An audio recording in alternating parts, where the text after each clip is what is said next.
안녕하십니까. 르나시타 교양대학의 서동수입니다. 이제 세 번째 시간인데요. 이번에는 이제 구체적으로 노동문학의 한 작품을 직접 우리가 보면서 우리 한국의 노동문학이 어떠한 것인지 한번 좀 살펴보도록 하겠습니다. 우리가 이제 살펴볼 작품은 방현석의 새벽 출정이라고 하는 이 작품인데요. 이 작품은 1989년도에 나온 작품이지만 이제 조금 있다가 이제 작품의 그 장면들을 우리가 직접 볼 텐데요. 보시면 오늘의 노동 현실과 크게 다르지 않은 어떠한 면들도 여러분들이 이제 발견하실 수 있을 것입니다. 그럼 한번 좀 보도록 하겠습니다. 먼저 이 방현석의 새벽 출정에 대해서 간단하게 좀 소개를 하겠습니다. 이 작품은 89년도 3월에 창작가 비평이라고 하는 그 잡지를 통해서 발표가 됐고요. 이 작품에서 다루고 있는 그 사건은 1980년대 실제로 인천에 있는 그 세창물산이라고 하는 그 공장, 도자기 공장인데요. 여기서 벌어졌던 그 파업 투쟁을 형상화했던 이 작품입니다. 80년대 아주 대표적인 그 문제작으로 우리가 다뤘던 게 이 새벽 출정이라는 이 작품인데, 이 작품은 말씀드렸던 것처럼 실제 있었던 사건을 이제 문학적으로 기록을 한, 형상화한 그런 작품이거든요. 그래서 이렇게 보시면 이 작품의 내용을 보면은 그 미정이라고 하는 여성과 또 민영, 그리고 순옥, 그리고 또 철순이라는 이 여성들이 이 세광물산, 실제로는 세창물산이지만 작품에서는 세광물산으로 나오는데요. 이 세광물산에서 벌이는 그 파업 투쟁, 아주 기나긴 파업 투쟁의 그 과정들을 다루고 있는 작품입니다. 그래서 이게 실제로 벌어졌던 일이기 때문에 이게 1988년도 7월 26일 한겨레 신문자의 그 신문에 보면은 이 송철순이라는 이 노동자가 그 파업을 하는 그 와중에 그 현수막을 달기 위해서 그 굴뚝으로 이렇게 올라가거든요. 근데 거기에 그 슬레이트 지붕이 굉장히 이렇게 부실해서 올라가다가 추락사를 해요. 추락사를 하면서 굉장히 이제 문제가 되고, 그래서 그 세창물산의 실제 그 세창물산의 대표이사였던 이 김세준이라는 사장이죠. 이 사람이 이렇게 신문에다가 이렇게 근조와 관련된 그 사과의 말을 하는 뭐 그런 것도 하고 이렇게 광고가 실제로 실리기도 했습니다. 그래서 이 방현석의 새벽 출정과 관련해서 그 실제 이때 어떤 일들이 벌어졌는지와 관련해서 그 제가 이 링크를 걸어 두었거든요. 그래서 이제 관심이 있으신 분들은 그 링크를 통해서 그 방현석의 새벽 출정과 이 작품이 실제로 어떤 사건으로 연결이 되는지 그 뉴스가 있습니다. 그걸 통해서 보시면 조금 더 이해에 도움이 되지 않을까 이렇게 싶습니다. 자, 이 작품은 그 줄거리는 그렇게 복잡하지는 않습니다. 그 세광물산이라는 그 거기서 벌였던 그 이제 파업에 관련된 파업 투쟁에 대한 이야기인데, 그 미정이라고 하는 그 주인공이 있어요. 그리고 또 민영이라고 하는, 또 아까 말씀드렸던 순옥이라든지 철순, 굉장히 오랫동안 그 세광물산에서 이제 일을 했었던 사람들이죠. 그런데 이제 말 그대로 이제 굉장히 헌신적으로 일을 했음에도 불구하고 그 어떤 사건이 하나 벌어지는데, 그 사건으로 인해서 회사가 굉장히 매몰차게 돼요. 그러면서 이건 뭔가 문제가 있다. 우리가 이토록 이렇게 열심히 했는데 우리를 이런 식으로 대하는가?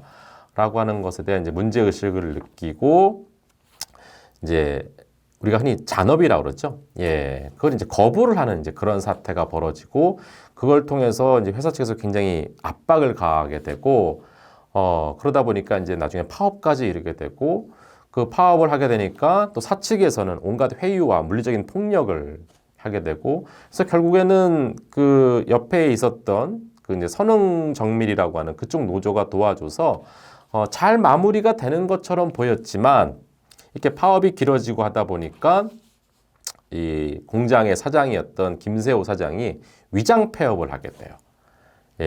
그래서 많은 사람들이 떠났지만 남아있는 한 80여 명의 그 어린 노동자들이 한 20대거든요. 그리고 이제 학교를 다니면서 이제 산업체 학생들이 있지 않습니까? 학교를 다니면서 이제 공장에서 일을 하던 이런 그 20대 초반 아니면 10대 이런 여공들이 이제 벌였던 그 투쟁의 일, 특히 이제 그런 와중에 그 철순이가 그 추락사를 하게 되고 그럼에도 불구하고 굉장히 가혹하게 이 노동자들을 대했던 이런 일련의 과정들을 아주 리얼하게 표현하고 있는 작품인데요.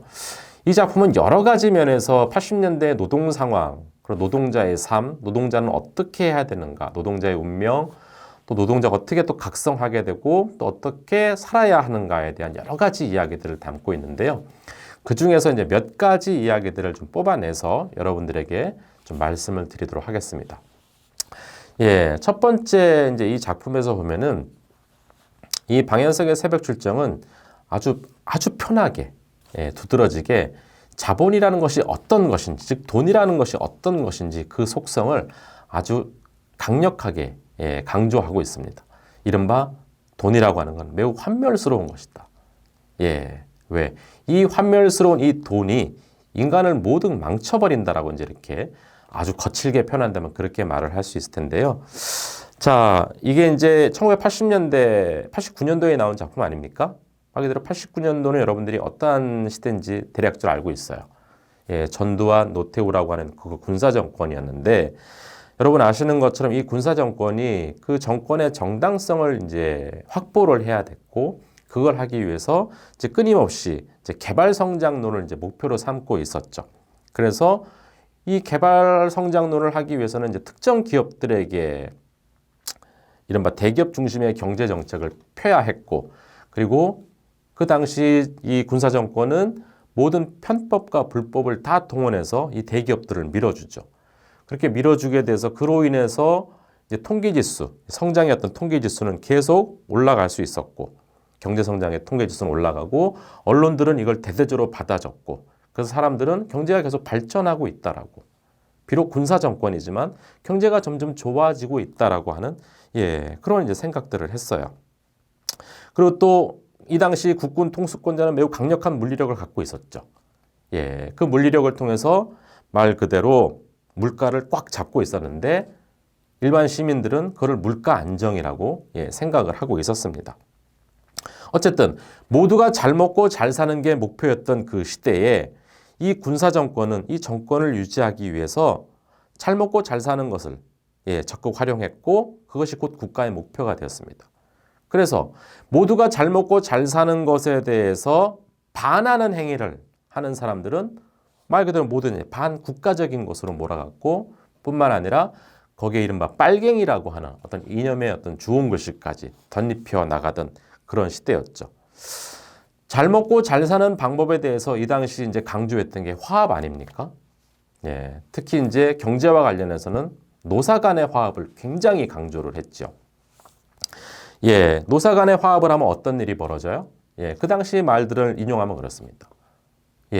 노사 간이 잘 화합을 하게 되면 그 기업이 발전을 할 것이고 그 기업이 잘 되면 취업도 많이 늘릴 수 있고 노동자들의 임금도 올릴 수 있고 그럼 노동자는 살기 좋아지고 뿐만 아니라 나라도 부강해진다라고 하는 아주 이 단순한 연쇄 반응. 이 연쇄 반응을 굉장히 강조를 했습니다. 자, 그럼에도 불구하고 이 자명한 연쇄 반응의 이면에는 노사가 결코 화해할 수 없는 어떤 지점들이 있었어요. 그게 뭐냐면 지금 우리가 말하고 있는 이 환멸의 자본이에요. 환멸의 자본. 그럼 왜 자본이 환멸스러운 것인가? 그게는 자본이 갖고 있는 두 가지 속성 때문이죠. 하나는 끊임없이 독점하려고 하는 자본이 갖고 있는 그 독특한 속성 중에 하나가 독점에 대한 욕망이 있죠. 또 하나가 무한 증식에 대한 욕망이 있습니다. 돈이라는 게 그렇지 않나요? 여러분 어떠세요? 여러분들이 돈을 갖고 있으면 그 돈을 만인들에게 다 나누어 주고 싶으십니까? 그러신가요? 더 갖고 싶지 않나요? 한 푼이라도 더 갖고 싶지 않나요? 뭐 이제 흔히 주변에서 그런 말씀들 이제 많이들 하시는 걸 들었는데, 내가 로또가 된다면, 아니면 나에게 한 100억 정도만 생긴다라면, 난 정말 인생 굉장히 편하고 여유롭고 내가 하고 싶은 거 하면서 살 수 있을 것 같아. 더 이상 욕심도 안 부릴 것 같아. 이런 말씀들 많이 하시잖아요. 그래서 뭐 나에게 뭐 100억이 생긴다라면 그동안 나에게 도움을 줬던 사람들에게 돈 한 1억씩 띄워주고 가족들에게도 한 몇 억 주고 그 남는 돈으로 난 인생 편안하게 누리며 살 거야. 이렇게 생각을 보통이라고 말하긴 뭐하지만 그렇게 마음이 들 수도 있지 않습니까? 근데 막상 그 사람에게 100억을 주면요. 처음에 가졌던 그 마음이 아마 달라질 겁니다. 그럴 수 있어요. 그리고 그 100억을 갖고 누군가에게 뭔가 이렇게 나눠주는 게 아니라 그 100억을 200억을 만들고 싶어하고 300억을 끊임없이 무한 증식하고자 하는 그런 것들이 생기죠. 근데 이거는 인간의 탐욕 때문만은 아니에요. 그게 자본이 갖고 있는, 돈이 갖고 있는 어떤 속성이라는 것이죠. 예. 사람을 미치게 만드는 것이죠.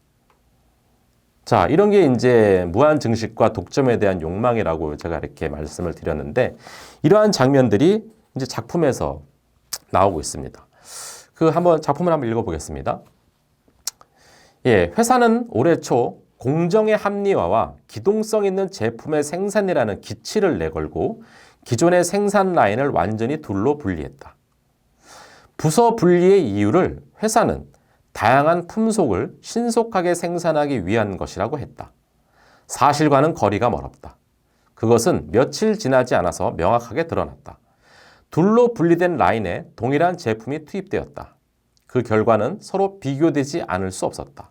한쪽에는 격려와 치하가, 또 한쪽에는 추궁과 압박이 살아있는 근거가 되었다. 치열한 경쟁은 피할 수 없었다. 화공 1부는 게으른 2부 때문에 자신들의 몫이 늘어난다고 눈을 홀겼다. 2부는 또 미련한 1부 때문에 지시량이 늘고 지시량이 고무줄처럼 늘어난다고 이를 갈았다. 점심시간 공놀이조차 하지 않았다.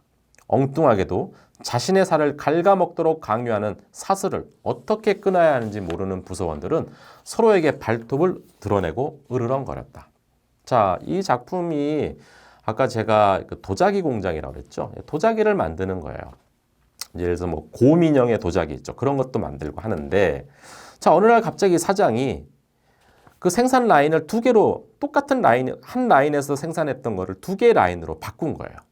근데 바꿀 때 그렇게 말을 해요. 공정의 합리화, 또 기동성 있는 제품의 생산, 이걸 위해서 생산 라인을 두 개로 분리한다. 그런데 이게 겉으로 볼 때는 매우 합리적으로 보이죠. 자, 이렇게 생산 라인을 두 개로 나누고 그렇게 해서 제품을 생산하게 되면 생산량이 보다 늘어날 것이다. 그렇게 생산량이 늘어나게 되면 그 공장이 더욱더 발전할 것이고 그렇게 되면 노동자들 너희들도 더 많은 임금을 받을 수 있을 것이다. 이렇게 우리가 생각을 할 수 있는데요. 근데 사실 여기에는 그것 외에 다른 이유가 있다는 것이죠. 생산 라인을 둘로 나눈 이유는 여러분들도 이제 좀 짐작이 가시겠지만 여기엔 다른 이유가 아니라 바로 생산 라인을 둘로 나눔으로 인해서 노동자들 간에 경쟁을 붙이고 뿐만 아니라 그 경쟁을 통해서 노동자들을 서로 갈등을 일으키게 하는, 즉 노동자들이 하나로 단결하지 못하게 만들려가는 그런 의도가 있는 거예요. 이 세강물산의 김세호 사장은 노조를 극도로 혐오합니다. 그래서 심지어 이 노조들을 향해서 빨갱이라고 하는 그 이념적인 욕까지 하고 그러는데 근데 이 작품에서 김세호 사장이 진짜로 노조를 혐오하는 진짜 이유는 다른 데 있습니다.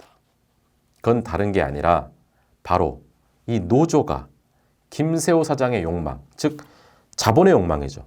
독점하고 무한증식하고 싶어하는 그 자본에 대한 욕망을 이 노조가 거세할 수 있다라고 믿기 때문이에요. 위협한다라고 느끼는 것이죠. 그래서 끊임없이 이 노조, 이른바 노동자들이 함께 단결해서 노조를 만들려고 하는 것을 끊임없이 방해하려 합니다. 그래서 이른바 구사대라고 그러죠. 예, 그래서 이 노조에 들어가 있지 않은 노동자들을 회유해서 이 어린 여성 노동자들을 물리적으로 탄압을 하고 폭력을 가하고 끊임없이 이들은 이제 방해하는 획책을 하는데 이 작품에서 보면 지금 생산 라인을 이 둘로 가르는 것으로 인해서 굉장히 성공적인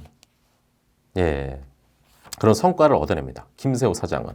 실제로 이 라인을 나누다 보니까 노동자들 간에 경쟁이 붙는 거예요. 그래서 화공 일부는 굉장히 생산량이 높아져요. 왜냐하면 그 생산량을 맞추기 위해서, 즉 경쟁에서 이기기 위해서 심지어 점심시간까지 포기하고 끊임없이 물건을 만들어냅니다. 당연히 그러니까 화공 일부는 2부보다 생산량이 많아지겠죠.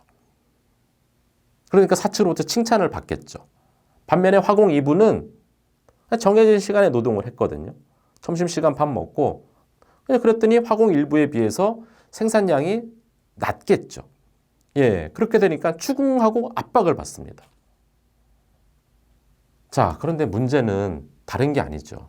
이렇게 나눠놨더니 생산량은 올라가고 노동자들은 마치 모래알처럼 흩어지게 되는 그런 효과까지 나오는 거예요. 굉장히 세련된 방식이죠. 굉장히 세련된 방식. 그래서 여기 나오는 것처럼 치열한 경쟁은 피할 수 없는. 그래서 노동자 같은 얼마 전까지만 해도 같이 공차게 하고 같이 놀러다 다니던 그러한 동료들이 이제 적으로 보이는 거예요. 서로가 서로를 물고 뜯는 그런 상황이 된 것이죠. 자, 그래서 이런 장면들을 보게 되면 우리가 이제 이데올로기 이제 그런 얘기를 하게 되는데 우리가 보통 이데올로기 하면은 굉장히 거창한 거를 떠올리죠. 뭐 사회주의, 공산주의 이데올로기 이런 얘기 하는데 사실 그것 외에도 우리 일상에서 굉장히 미시적인 이데올로기들이 많거든요. 예. 근데 이데올로기는 굉장히 여러 학자들이 굉장히 다르게 설명을 하고 있지만 그 중에 우리가 이제 하나 또 설명할 수 있는 건 이데올로기는 이런 속성이 있죠. 정당화와 은폐.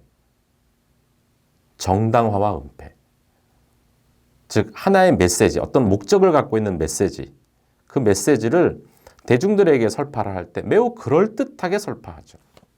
이거 이렇게 해서 필요해. 이런 거 해야 돼. 하지만 그것의 진짜 의미는 은폐되어 있다는 얘기죠. 그래서 아주 뭐 비근한 예를 들면 우리가 뭐 가끔 경험하지 않습니까? 담배값을 인상할 때, 그렇죠? 정부에서 담배값을 인상한다. 뭐 이런 얘기 많이 듣지 않습니까? 그러면 정부가 담배값을 인상한다 할 때 항상 앞에 내세우는 말이 있죠. 국민의 건강을 증진시키기 위해서. 그래서 담배값이 오르게 되면 말 그대로 담배를 사는데 부담감을 느낄 테니까 담배를 피던 사람들도 그 부담감 때문에 담배를 덜 피게 될 거 아니냐. 그렇게 해서 결국에는 국민들의 건강이 덜 피게 되면 국민들의 건강이 더 나아질 거 아니냐라고 말을 하죠. 이게 다른 말로 이렇게 정당화하는 거죠. 합리화하는 거죠. 하지만 거기에는 또 하나의 목소리가 있지만 드러나지 않고 은폐되어 있죠. 그걸 뭐라고 말할 수 있나요? 그 은폐되어 있는 목소리. 여러분 잘 아시잖아요. 담배값을 올릴 땐 근사하게 말을 하지만 근사한 어떤 이유를 대고 있지만 진짜 이유는 뭔지 여러분 알고 계시잖아요. 세수를 확보하기 위한 거 아닙니까? 세금을 더 걷기 위한 것이죠. 근데 여기도 동일한 거예요. 지금 라인을 분리시킨 이유는 그렇게 합리화, 정당화하고 있죠. 뭐라고? 공정의 합리화. 기동성 있는 제품의 생산이라는 기치를 내건 거예요. 하지만 그 이면의 진짜 이유는 바로 이 라인을 분리함으로써 노동자들이 연대하지 못하도록, 노조를 만들지 못하도록, 서로 갈등하게 만들도록, 경쟁하게 만들도록, 더불어서 어쨌든 경쟁하고 노조도 못 만들고 어쨌든 생산량은 더 올라가고, 일거양득인 것이죠. 이러한 것들을 이제 목적으로 해서 만든 것입니다.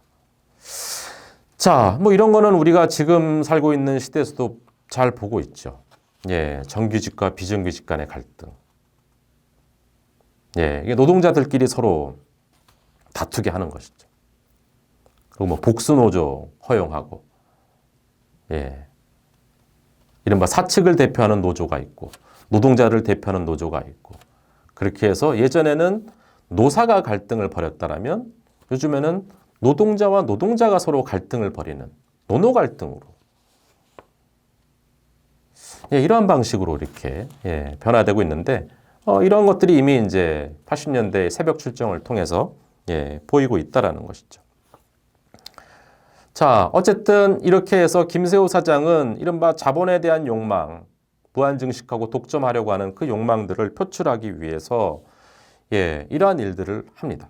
즉 김세호 사장이 악랄한 어떤 사장으로 악덕 사장으로 이렇게 된 거는 그 어떠한 개인의 문제 때문이 아니라 자본이 사람을 그렇게 만든다라는 거예요. 돈이라고 하는 게. 그럼 예를 들어서 그런 거 있지 않습니까?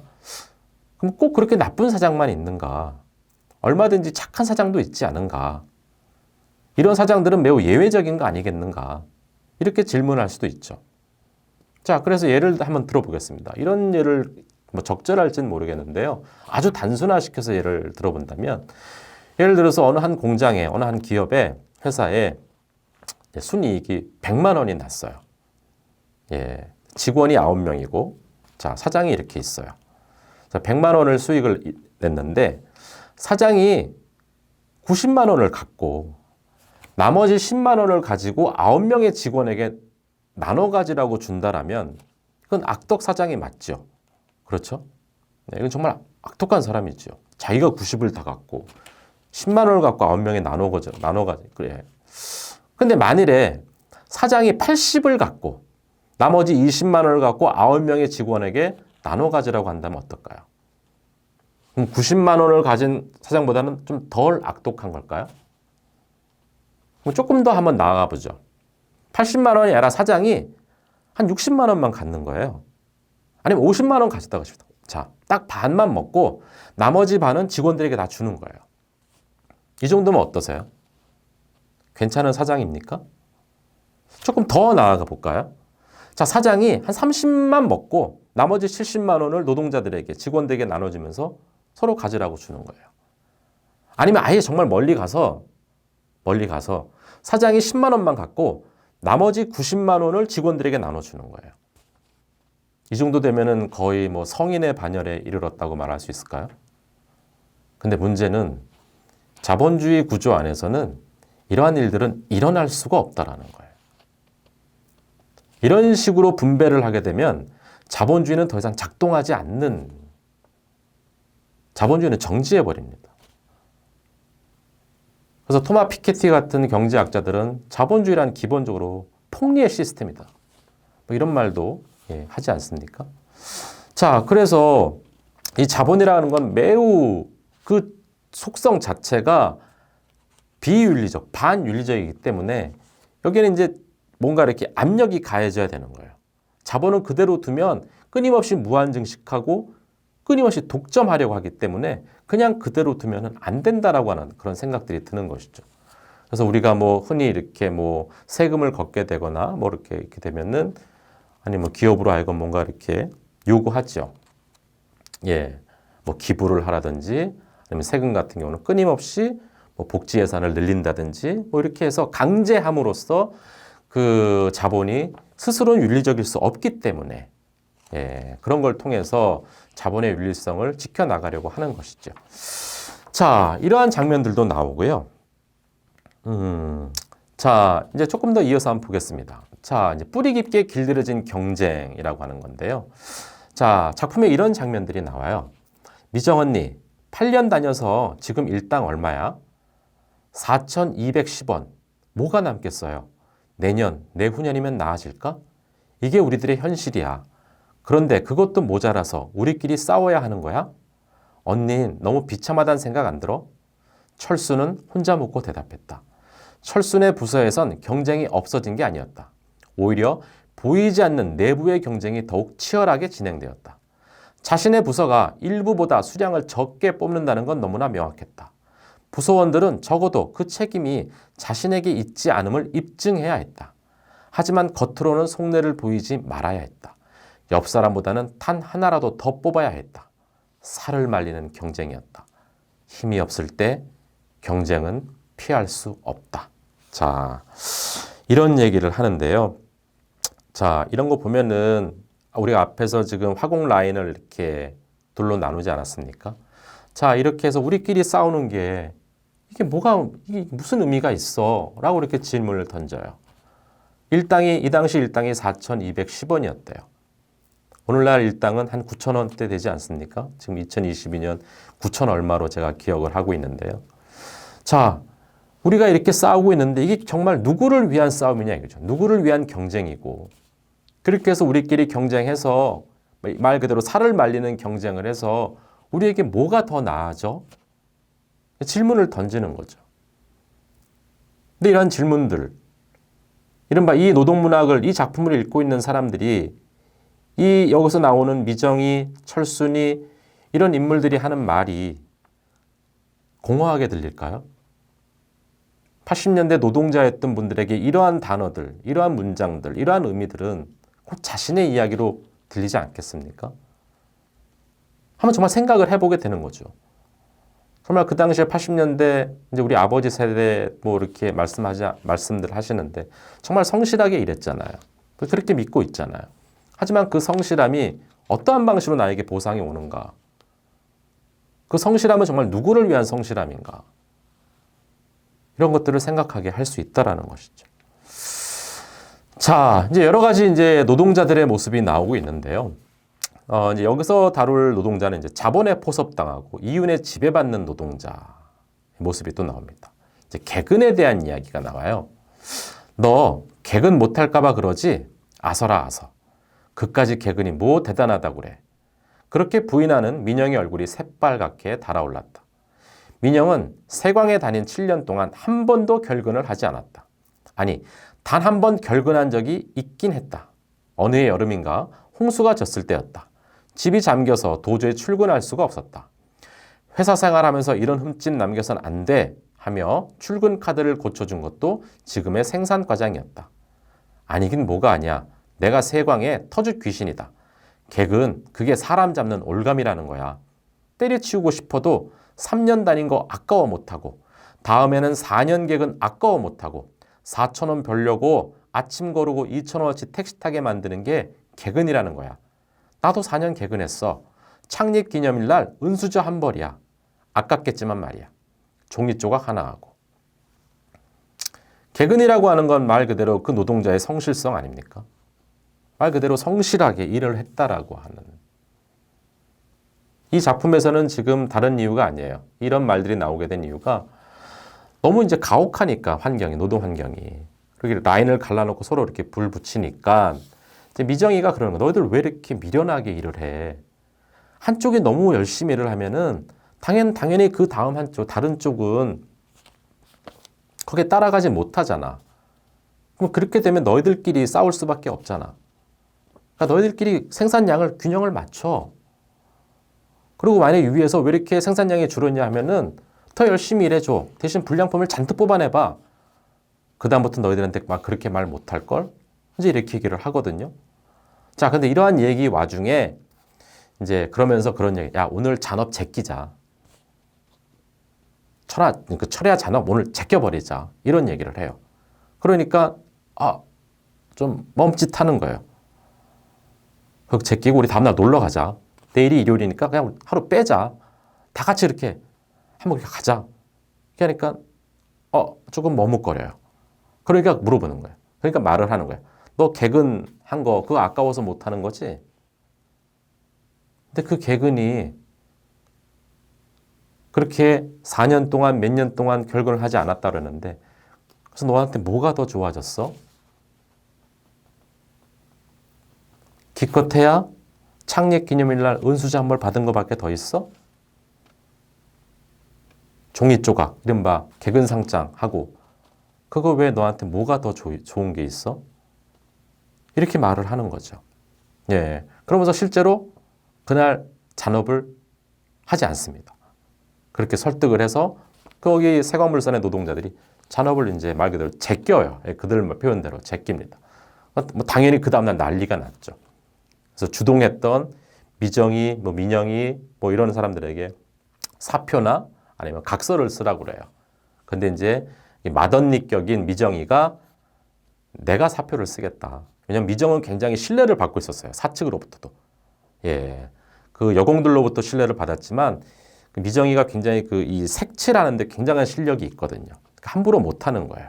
그래서 매달 그 생리월차를 받았을 정도로 예, 실력을 받고 있었기 때문에 미정이가 나가서 그러는 거예요. 그럼 내가 사표를 쓸 테니까 다른 노동자들은 그냥 좀 봐줘라.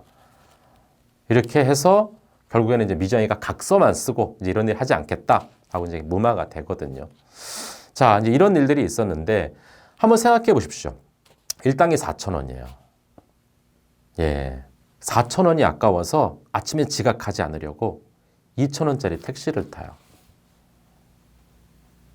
요즘 말로 말하면 일종의 낚인 거죠. 예. 자, 그 다음에 이제 사회적 존재가 사회적 의식을 규정한다. 이게 이제 마르크스의 이제 말인데요. 그와 관련된 이야기를 좀 잠깐 들려보겠습니다. 한번 먼저 작품의 장면을 먼저 읽어보고 이야기를 한번 해보죠. 민영은 과장의 얼굴이 먼저 떠올랐다. 항상 따뜻하게 자신을 보살펴준 사람이었다. 그는 민영이 처음 입사했을 때 배치받은 그 반의 반장이었다. 현장직에서 유일하게 과장까지 올랐기 때문에 세강 노동자들은 그를 자랑으로 여겼다. 그 또한 늘 자신이 현장 출신임을, 그래서 그 누구보다 현장의 사정을 잘 알고 이해하며 애정을 가지고 일한다고 강조해왔다. 그의 그러한 이해가 부서 분리라는 애정 넘치는 아이디어를 사장에게 내놓았다는 걸 민영은 알지 못했다. 그에게 걱정을 끼치는 일을 하고 싶지 않았다. 몇 번이고 세광을 떠나려다 포기한 것도 과장의 설득과 격려가 있었기 때문이었다. 그들이, 즉 사측이죠. 사측이 총무과 사무실에서 사표와 각서를 종용받고 있을 때, 좀 잘못 쓴 것 같군요. 예, 그들은 사측이 아니라 노동자들입니다. 예, 민영이나 이런 노동자들이 각서를 종용받고 있을 때 생산과장은 현장 노동자들을 식당에 모아놓고 특별교육을 실시하고 있었다. 그는 사무실을 나가기 전에 민영에게 말하였다. 이럴 줄 몰랐다. 배신감을 느낀다고 말하는 그의 얼굴, 즉 생산과장이죠. 생산과장의 얼굴에는 찬바람이 일었다. 민영은 그의 말과 표정을 고스란히 그 자신에게 되돌려주고 싶었다. 자, 여기서 우선 기억을 하셔야 될 게 이 생산과장이 현장직 출신이라는 거예요. 노동자예요, 노동자. 현장에서 같이 일하던 노동자인데 이제 승진이 돼서 이제 말 그대로 사측, 이제 관리하는 입장으로 이제 승진이 된 거죠. 자, 그런데 이제 문제가 뭐냐면 이 생산과장, 이른바 노동자였던 생산과장이 사측의 입장을 대변하는 이른바 그 관리직으로 넘어갔을 때 어떻게 의식이 변화하는가. 이걸 한번 좀 보자라는 겁니다. 마르크스가 그런 얘기 했다 그랬죠. 사회적 존재가 사회적 의식을 규정한다. 이건 별 어려운 말이 아니에요. 사회적 존재라고 하는 건 한 개인이, 어떤 한 사람이 그 사람이 갖고 있는 사회적 포지션이에요. 그 위치가, 그 사람의 포지션이 그 사람의 의식을 규정한다라고 하는 거예요. 아주 쉽게 예를 들면 그런 거죠. 고등학생이라는 사회적 존재는 고등학생이라는 어떤 그런 사회적 의식을 갖고 살아갑니다. 그렇죠? 또 대학생은 난 대학생이야 라고 하는 그 의식을, 대학생의 의식을 갖고 살아가요. 근데 그렇게 했다가 대학을 졸업했어요. 졸업하고 창업을 했어요. 그러면 그 학생은 더 이상 이제 대학생의 마인드가 아니라 창업을 한 창업주의 그런 마인드로 살아야 되겠죠. 예, 그래서 뭐 별다른 말이 아닙니다. 사회적 존재가 사회적 의식을 규정한다라고 하는 건 그 개인이 어떠한 사회적 포지션을 위치에 있는가, 그 포지션에 따라서 그 사람의 의식이 규정이 된다라고 하는 거예요. 그래서 지금 이 생산과장은 바로 그런 것이죠. 이 생산과장은 겉으로는 굉장히 이 현장에 있는 노동자들을 위해줘요. 예, 위해줍니다. 왜냐하면 자기도 현장직에 있었으니까, 노동자 출신이니까. 그런데 노동자와 사측, 노와 사의 이해관계가 극명하게 갈릴 땐 누구의 편을 들어요? 네, 바로 사측의 입장을 대변합니다. 인간이라는 게 그렇다라는 거예요. 예, 마르크스 말에 따르면 그 사람이 노동자였을 때는, 그 생산과장의 노동자였을 때는 철저하게 노동자의 편을 입장에서 생각을 하지만 이제 그는 더 이상 현장의 노동자가 아니거든요. 관리직이거든요. 생산과장이에요. 그래서 노사의 이해가 엇갈릴 때 노동자였던 그가 더 이상은 노동자의 편을 들지 않는다라는 것이죠. 그래서 생산과장이 그렇게 얘기를 하죠. 현장에 있는 노동자들을 모아놓고 특별교육을 실시하고 뿐만 아니라 생산 라인을 두루 분리한 그 아이디어도 누가 냈다고요? 바로 이 노동자 출신인, 현장직 출신인 생산과장이 한 거예요. 그런데 이 노사 간의 갈등이 벌어지니까 생산과장이 민영에게 그렇게 얘기하죠. 너희들이 이럴 줄 몰랐어. 정말 너희들에게 배신감을 느껴. 이렇게 사람이 이제 이렇게 일변하는 거죠. 이건 개인의 문제가 아니라는 거예요. 그 개인의 어떤 인성 때문에 벌어진 문제가 아니라 그 사회적 포지션이 그 사람의 의식을 규정한다라고 하는 이런 모습도 보여줍니다. 노동자로 있을 땐 노동자의 어떤 계급성을 유지하는 것이고 노동자가 아닌 사람들은 그 아닌 어떤 계급성을 유지할 수밖에 없다라고 하는 것. 자, 이제 이 작품에 보면은 이제 노동자의 운명이라고 하는 것에 대해서도 이야기를 합니다. 자, 그럼 먼저 작품의 장면들을 한번 읽어보겠습니다. 강민영, 너는 일당 4,080원짜리 고용인 이상의 그 무엇도 아니야. 그리고 이제 사장은 네가 필요 없어졌어. 매일 구매하던 4,080원짜리 물건을 이제는 다른 곳에서 구입하겠다라는 거야. 네가 앉았던 자리에 다른 누군가가 앉아서 도료를 만지게 될 거야. 7, 8년 동안 흐려져 있던 것이 한순간에 명확해졌다. 결코 사장과 자신들은 같은 줄에 서 있을 수 없음을 7, 8년이 아니라 70년, 80년을 다녀도 그들이 서야 할 줄은 노동자의 대열임을 뼈아프게 확인하였다. 그놈의 정때문에를 되풀이하며 다닌 이 세광에서의 세월은 이날부터 바뀌지 않을 수 없었다. 이날의 배신과 분노를 통해서 가슴속 깊이 각인된 것은 노동자라는 세 글자였다. 자, 바로 이런 것처럼 노동자의 운명을 보여주고 있는 것이죠. 그냥 노동자, 그건 뭐야? 너는 존재가 아니야. 그냥 일당 4,080원짜리 그냥 고용인, 그 이상 그 무엇도 아니야. 이런 모습들을 보게 되면 네가 없어도 얼마든지 노동자들은 있어. 네가 그만둔다고 해서 사측에서 눈 하나 깜빡할 것 같아? 전혀 그렇지 않아. 그저 우리는 배터리야. 여러분 배터리 아시잖아요. 배터리는 쓰다가 그 배터리가 이제 용량이 다 되면은 어떻게 합니까? 버리죠. 버리고 또 다른 배터리를 이렇게 갈아 끼우죠. 배터리 갈아 끼울 때 여러분 죄의식 느끼세요? 그렇지 않잖아요. 마찬가지인 거예요. 이 작품에서는 그렇게 보고 있는 거예요. 이 사회가 노동자들을 어떻게 대하고 있는가. 마치 그렇게 7, 8년 개근까지 하면서 다녔지만 이해관계가 딱 갈리니까 그냥 바로 사측에서는 전혀 죄의식이나 미안함 없이 다른 노동자로 대체할 수 있다라고 하는 그런 방식으로 태도를 취하고 있는 것이죠. 그래서 그렇게 말하고 있는 거예요. 우리는 사장과 같은 줄에 서 있을 수 없다. 그러니까 같은 입장에 있을 수가 없다. 7년, 8년이 아니라 70년, 80년을 다녀도 그들과 우리는 같은 존재일 수 없다.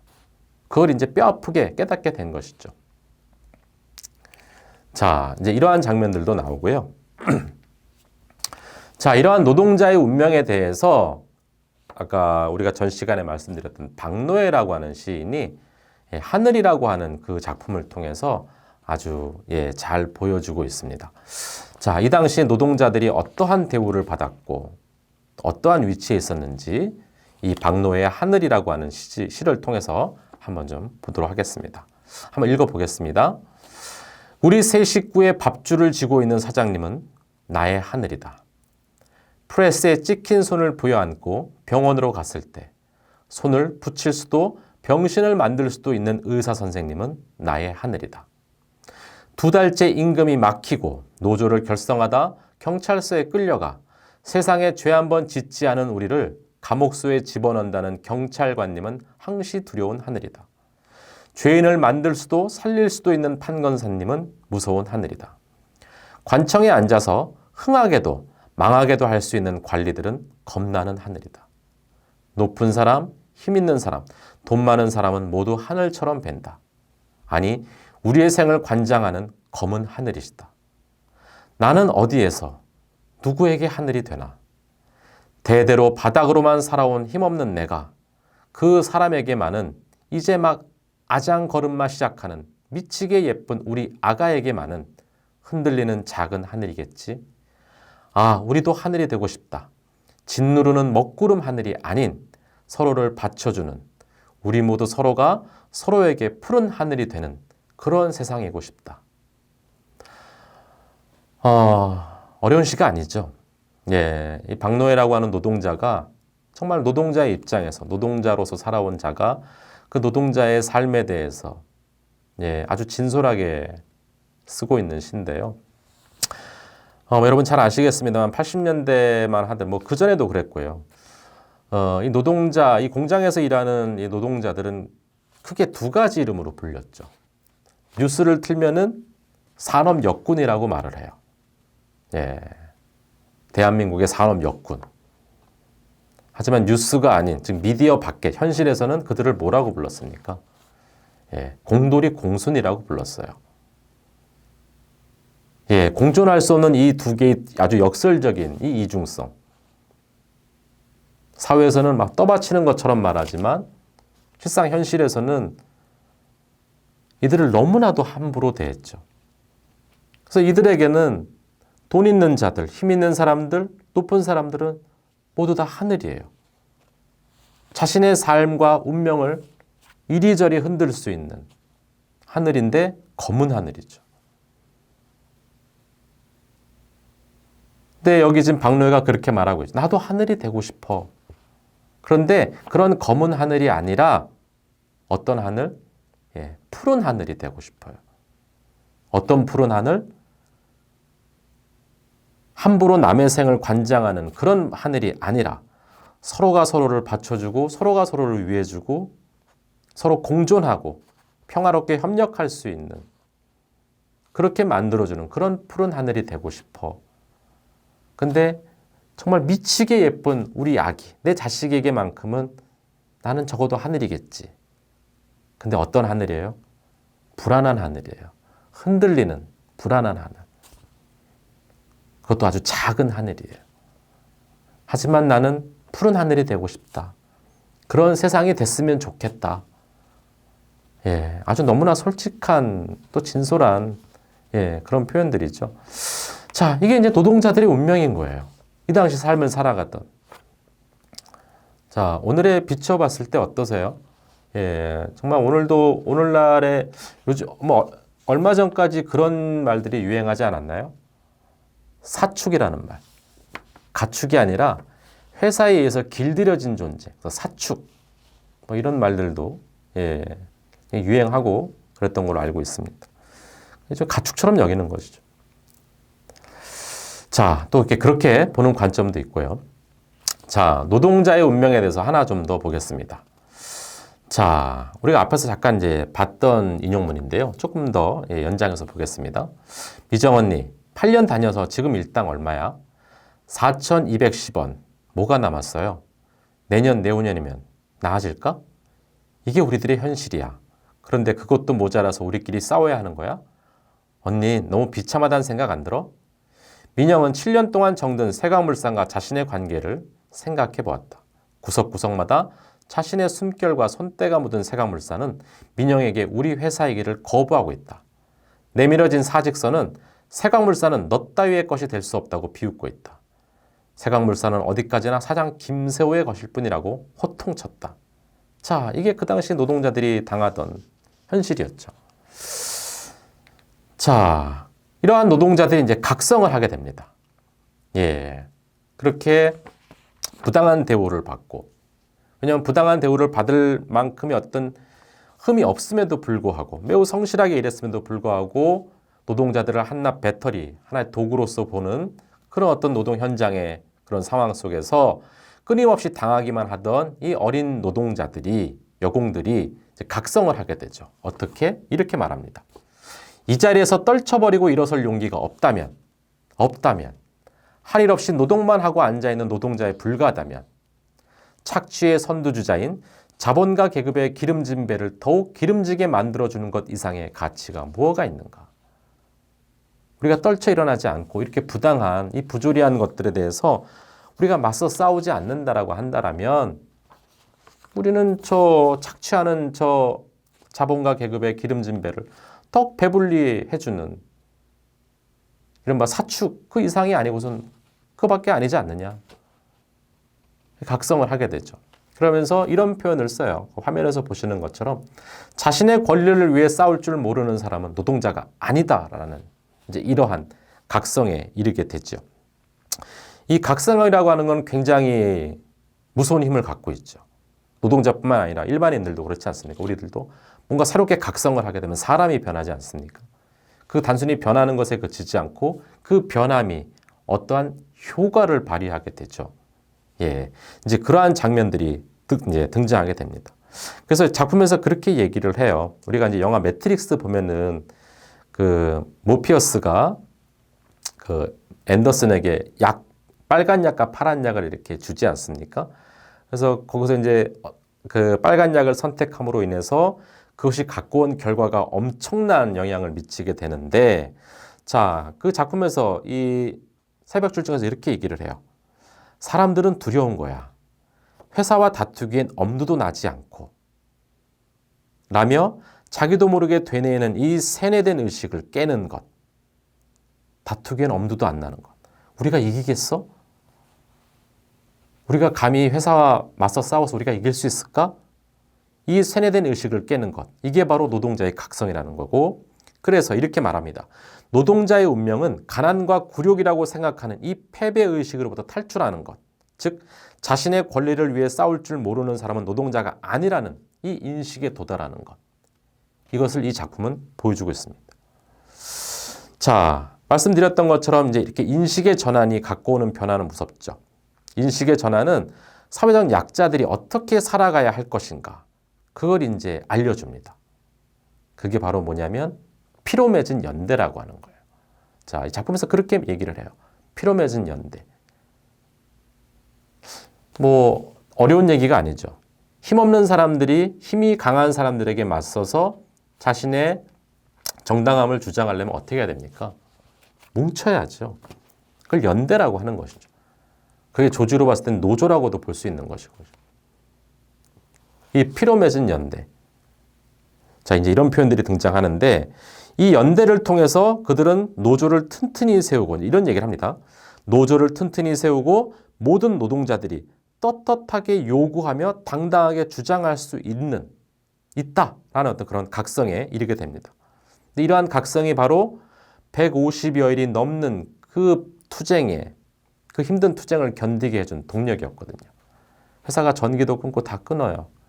그 기숙사 안에서 그 얼마 안 되는 그 어린 여공들이 모여서 끝까지 이 위장 폐업에 맞서서 이제 싸움을 벌이고 있었는데, 그런 것들을 견디게, 그 힘든 그 투쟁을, 파업의 그런 시간들을 견디게 해준 건 바로 다름 아니라 이 서로 간에 이 힘없는 자들이 함께 모여서, 함께 뭉쳐서 그 피로 맺은 연대, 그거 하나로 버티고 있었던 거예요.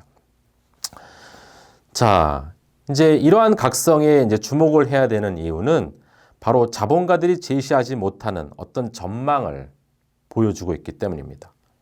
달리 말해서 자본의 욕망을 제어하고 자본주의가 가지고 있는 어떤 폭력성을 완화해서 보다 인간다운 세상을 만들기 위한 이른바 자본의 윤리성을 확보하기 위한 어떤 그런 과정으로 볼 수 있는데요. 자, 여기서 이제 이런 얘기를 합니다. 바로 인간다운 세상이란 어떤 것이냐. 자, 작품에서 이런 장면들이 나오는데 한번 보겠습니다. 우리가 원했던 돈은 인간다운 삶을 이어나가기 위한 것이었을 뿐 돈에 대한 탐욕은 아니었습니다. 우리는 부자가 되려고 했던 게 아닙니다.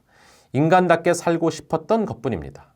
김세호 사장이 내놓은 2억의 돈을 우리는 뿌리치기로 했습니다.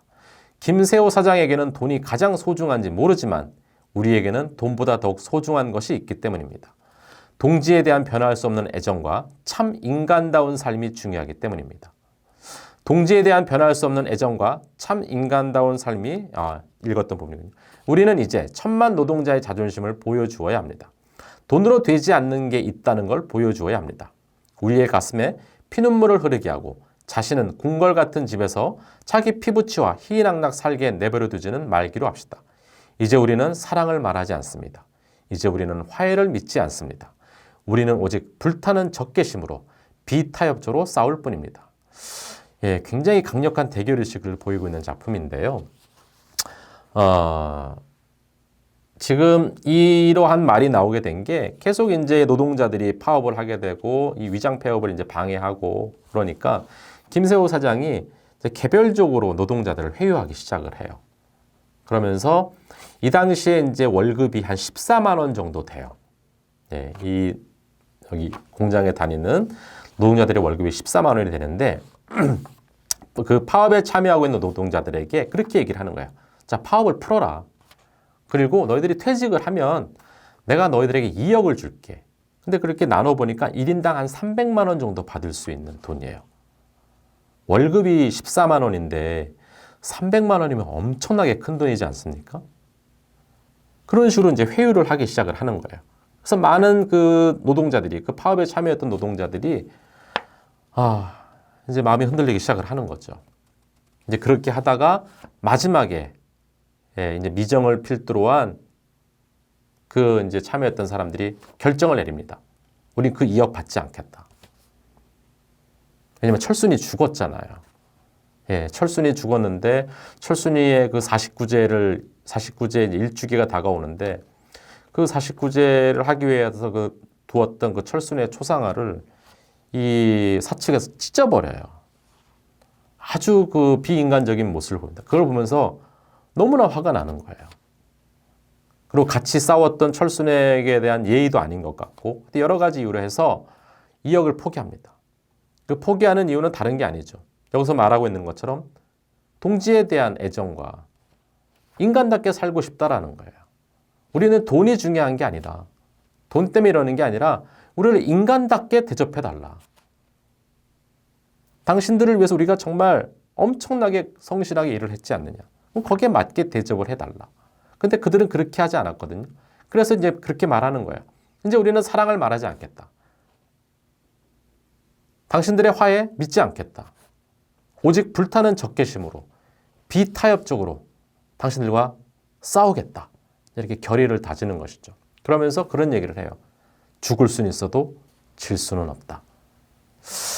자, 이제 이렇게 얘기를 하는데, 자, 이렇게 보면은 이 작품을 보면은 그런 것 같죠.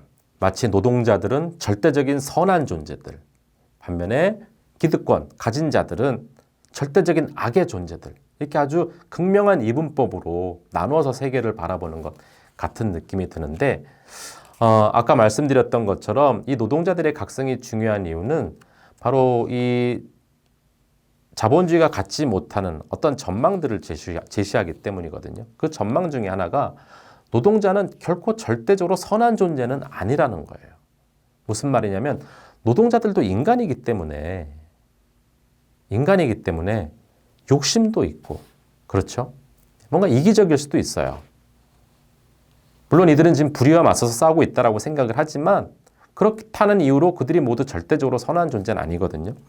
그래서 이렇게 말을 합니다. 노동자들도 끊임없이 반성적인 주체가 돼야 된다. 끊임없이 반성해야 된다. 자기를 돌아봐야 된다. 이제 이와 관련해서 박노해의 시가 한 편이 있는데 이불호청을 꿰매면서라고 하는 시가 있어요.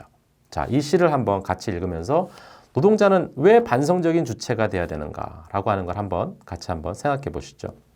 한번 읽어보겠습니다. 박노해의 이불호청을 꿰매면서 속옷 빨래를 하면서 나는 부끄러움에 가슴을 친다. 똑같이 공장에서 돌아와 자정이 넘도록 설거지에 방청소에 고추장 단직 뚜껑까지 마무리하는 아내에게 나는 그저 밥 달라 물 달라 옷 달라 시켰다. 동료들과 노조 일을 하고부터 거만하고 전제적인 기업주의 짓거리가 대접받는 남편의 이름으로 아내에게 자행되고 있음을 아프게 직시한다. 명령하는 남자, 순종하는 여자라고 세상이 가르쳐준 대로 아내를 야금야금 갉아먹으면서 나는 성실한 모범 근로자였었다. 노조를 만들면서 저들의 칭찬과 모범 표창이 고양이 꼬리에 매단 방울소리임을, 근로자를 가족처럼 사랑하는 보살핌이 허울 좋은 솜사탕임을 똑똑히 깨달았다. 편리한 이론과 절대적 권위와 상식으로 포장된 저 몸소리 쳐지는 이윤 추구처럼 나 역시 아내를 착취하고 가정의 독재자가 되었었다. 투쟁이 깊어갈수록 실천 속에다 나는 저들의 찌꺼기를 배설해낸다. 노동자는 이윤 낳는 기계가 아닌 것처럼 아내는 나의 몸종이 아니고 평등하게 사랑하는 친구이며 부부라는 것을, 우리의 모든 관계는 신뢰와 존중과 민주주의적이어야 한다는 것을, 잔업 끝내고 돌아올 아내를 기다리며 이불 호청을 꿰매면서 아픈 각성의 바늘을 찌른다. 예, 지금 이 시의 상황은 그런 것이죠. 예, 부부가 노동자예요. 자, 근데 아내는 지금 말 그대로 이제 밤늦게까지 잔업을 하고 있어요. 조금 일찍 온 남편이 이불 호청을 이렇게 꿰매고 있어요. 자, 꿰매다가 바늘에 찔린 거죠. 찔리면서 아프잖아요. 근데 그게 단순히 어떤 생물학적인 아픈 것이 아니라 각성의 어떤 아픔인 것이죠. 아, 내가 이렇게 잘못 생각하고 있었구나. 다시 말해서 말 그대로 노조한다고. 예. 저 기업 아니면 그 공장 아니면 사측과 정의를 위해서 싸우고 있다라고 생각하고 있었지만 실은 자기야말로 자기가 비판하고 싸웠던 적의 모습을 그대로 하고 있었다라는 것이죠. 누구에게? 아내에게. 아내에게 거만하고 전제주의적인 그런 기업주들의 짓거리를 남편의 이름으로 자신의 아내에게 하고 있었다라는 걸 아프게 직시한 거죠. 어떻게 하고 있었어요? 명령하는 남자. 남자는 명령하고 아내는 거기에 순종하고 이른바 세상이 가르쳐준 대로 그렇게 아내를 야금야금 갉아먹고 있었다라는 것이죠. 그러면서도 자기는 현장에 나가면은 아주 모범적인 성실한 모범 근로자인 것처럼 보였지만 실은 자기가 가장 환멸스럽게 생각하던 그들의 행동을 자기 아내에게 그대로 재현하고 있었다라는 거예요. 예. 그걸 깨닫게 된 거죠. 바느질을 하다가 찔리면서 그 아픈 각성을 하게 된 것이죠. 그럼 아내는 어떠한 자야 되는가? 굉장히 지금 봐도 동의가 될 만한 표현 아닙니까? 아내는 나의 몸종이 아니다. 아내는 어떤 사람이에요? 평등하게 사랑하는 친구, 평등하게 사랑하는 친구고 부부다. 그리고 우리의 모든 관계는 신뢰와 존중과 그리고 민주주의적이어야 한다. 부부는 민주주의적이어야 한다. 그거를 이른바 아내를 기다리면서 이불을 꿰매다가 그걸 깨달은 거죠. 그 깨달은 거를 마치 바늘에 탁 찔렸을 때 하고 이렇게 하듯이 아픈 각성의 그런 방식으로 이렇게 비유를 하고 있습니다. 맞습니다. 예. 노동자라고 해서 전부 다 선한 존재는 결코 아니죠. 그럴 수도 없고요. 노동자도 인간인 이상 여러 가지 허점과 또 그런 문제점들을 지니고 있기 때문에 끊임없이 자신을 다시 되돌아보지 않으면 안 되는 존재인 거예요. 예. 자, 그럼 이제 마지막 부분인데요. 자, 1980년대 이 작품이 나왔던 80년대 그리고 지금 2024년 이 작품에 나왔던 노동의 현실과 오늘의 노동의 현실 한번 여러분들 한번 비춰보시죠. 마지막 그 작품으로는 박노해의 박앤셀이라고 하는 작품인데 이 작품을 한번 보면서 정리를 해보겠습니다. 박노해의 박앤셀. 오늘도 공단거리 찾아 헤맨다마는 검붉은 노을이 서울 하늘 뒤덮을 때까지 찾아 헤맨다마는 없구나 27 이 한 목숨 밥벌자리 하나 없구나 토큰 한 개 달랑 포장마차 막소주잔에 가슴 적시고 뿌리 없는 웃음 흐르는 아스팔트 위를 반짝이는 조명불빛 사이로 허청허청 실업자로 걷는구나. 10년 걸려 목매인 기름밥에 나의 노동은 일당 4,000원. 오색 영롱한 쇼윈도엔 온통 박앤세일 나붙고 지하도 옷장수 500원짜리 쉰 목청에 잦아들고 내 손목을 이끄는 밤꽃의 하얀 미소도 50% 박앤세일이구나. 에라 나도 박앤세일이다. 3,500원도 좋고 3,000원도 좋으니 팔려가라. 박앤세일로 다만 내 이 슬픔도 절망도 분노까지 함께 사야 돼. 자, 말 그대로 이제 27된 젊은이가 공장에서 일을 하다가 10년 걸려 27에 10년이면은 언제부터 일을 한 겁니까? 벌써 17살 때부터 이제 공장밥을 먹었던 건데 이제 실업자가 됐나 봐요. 근데 이렇게 거리를 이렇게 걷고 있는 것이죠. 토큰 한 개 갖고 그리고 또 포장마차 들어가서 막소주잔으로 그냥 소주 한 잔 마시고 이렇게 허청허청 실업자로 걷고 있는 거예요. 근데 주변을 보니까 어때요? 주변엔 너무 화려해요. 오색 영롱한 쇼윈도우에 물건들 사가라고 박앤셀 붙어 있죠. 지하상가 들어갔더니 옷장수가 500원짜리 옷을 막 팔고 있지요. 자, 모두 다 팔고 있어요. 그러니까 이제 이 27먹은 젊은이가 자조적인 목소리를 하는 거죠. 나도 판다. 나도 박앤셀이다. 나도 박앤셀 하마. 일당 4,000원인데 3,500원 좋아. 3,000원도 좋아. 날 좀 사가. 근데 그것만 사지 말고 나의 이 슬픔과 절망, 분노까지 함께 사야 돼. 자, 이렇게 말을 하고 있는데요. 오늘날도 이 취업 때문에 많은 젊은이들이 인생의 모든 것을 포기하고 이 취업이라는 이 하나의 목표를 향해서 달려가고 있죠.